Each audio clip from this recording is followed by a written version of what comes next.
Good morning, nerds. It is I. I have a Pathfinder game to run to in, not that long. So I am making this week's video very quickly. I have some YouTube shorts that I have gathered up over the past few weeks, and we'll be going over them in rapid fire to see if we can actually learn from them, laugh at them, whatever. But before we do that, I have three little buttons that I'd love it if you'd click, and those are like, subscribe, and the bell for notifications. Now, let's dive in.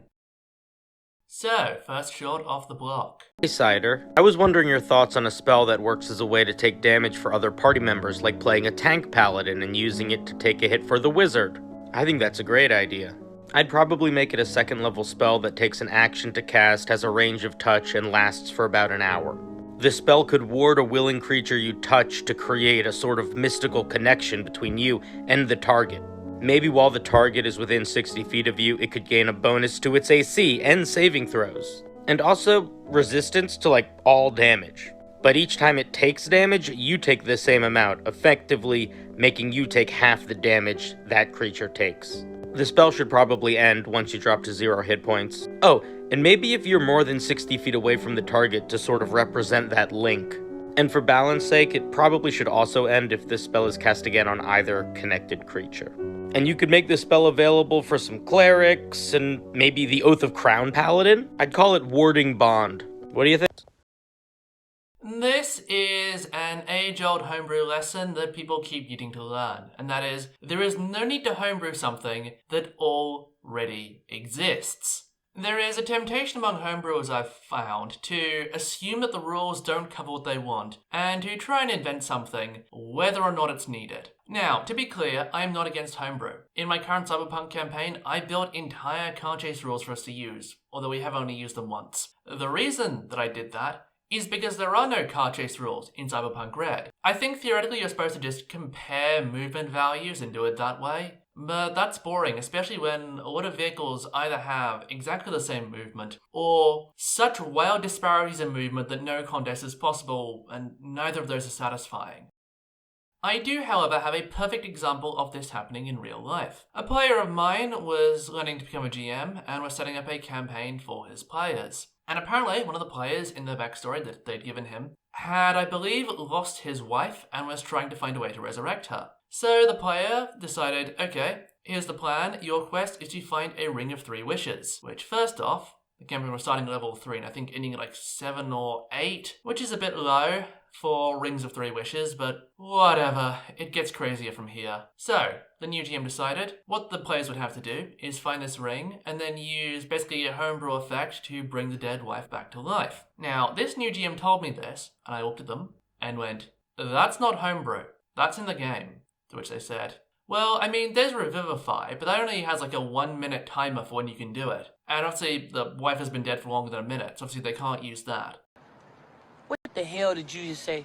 Please kindly open the correct spell list and look at every single spell of 8th level or lower.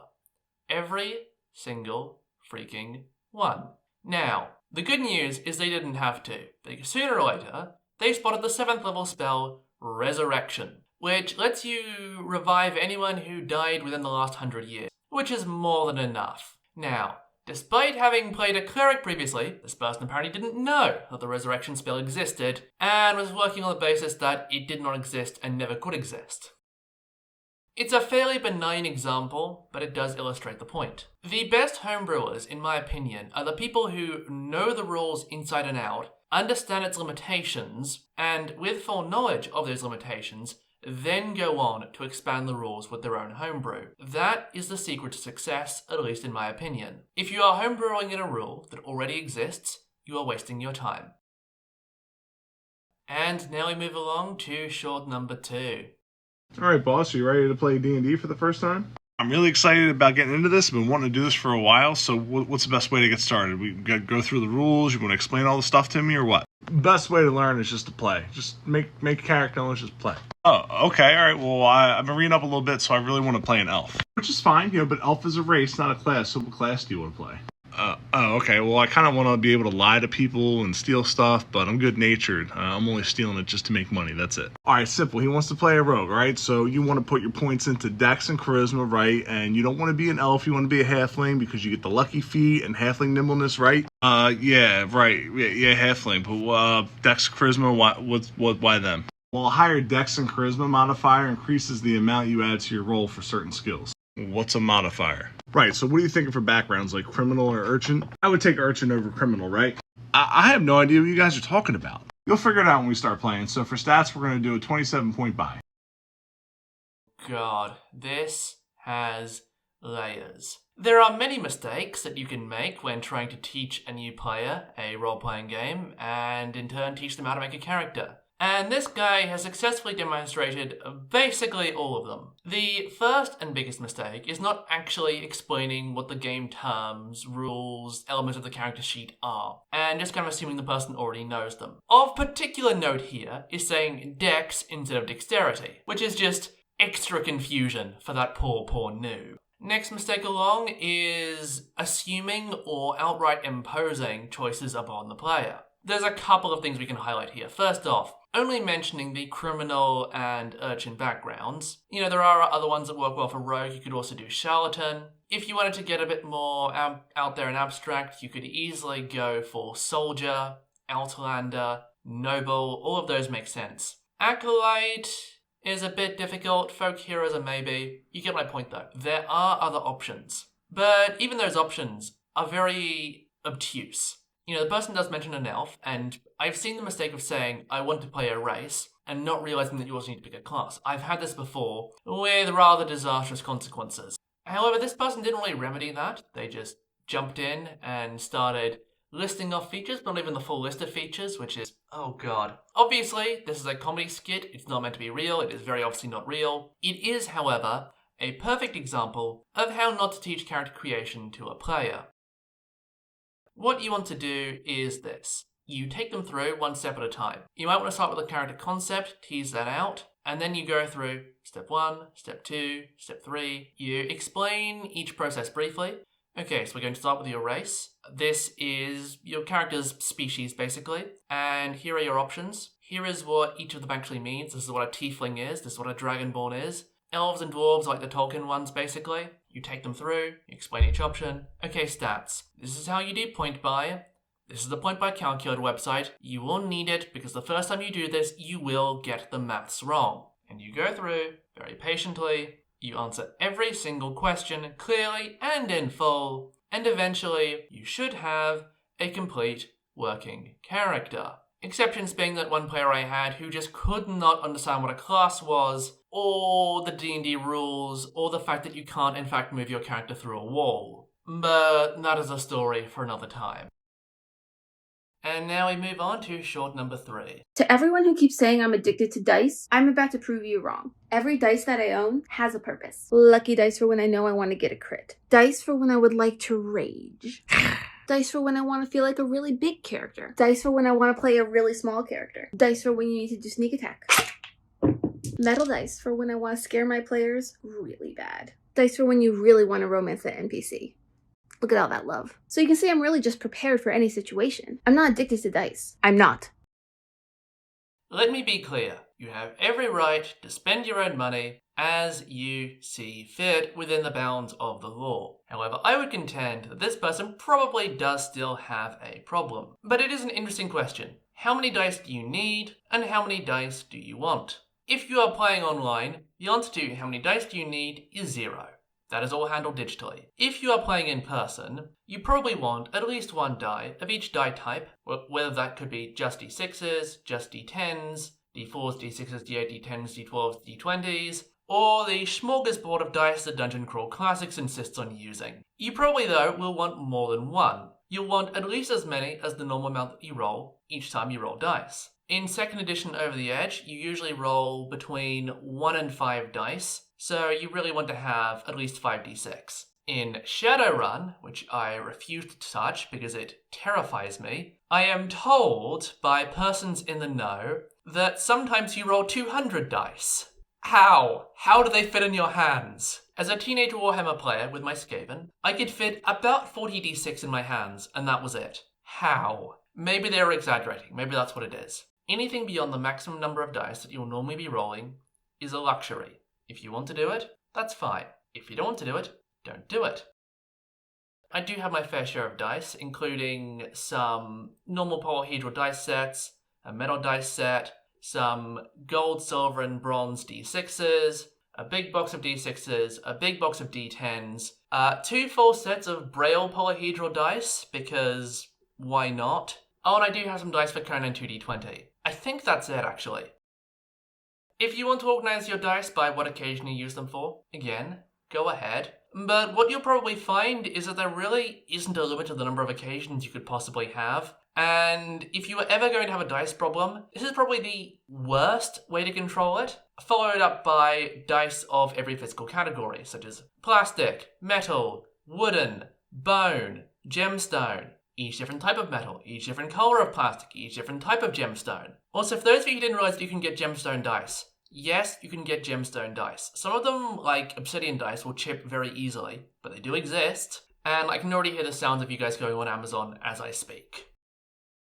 But yes, make sure you have as many dice as you need, and anything else is on you, up to and including any problems that entails. Okay, let's move on to short number 4. Hopefully it'll be more sane. Hopefully. You see a large and scary looking dragon. You see a massive, hulking, big, gargantuan, scary looking dragon. You first notice a razor sharp talon, and then shimmering scales of gold trailing all the way up until you can look no higher. Towering above you is an enormous, scary looking dragon. You feel the beads of sweat drip down the back of your neck as the air sits stagnant, suffocating. But then from behind you feel a soft gust, thick with heat and moisture and the smell of putrid decay. You turn around just in time to see a billow of smoke seething out of the cracks of a vicious, toothy maw. As if out of legends, there stands before you a colossal, scary-looking dragon. You see a large and scary-looking dragon. This is painfully accurate.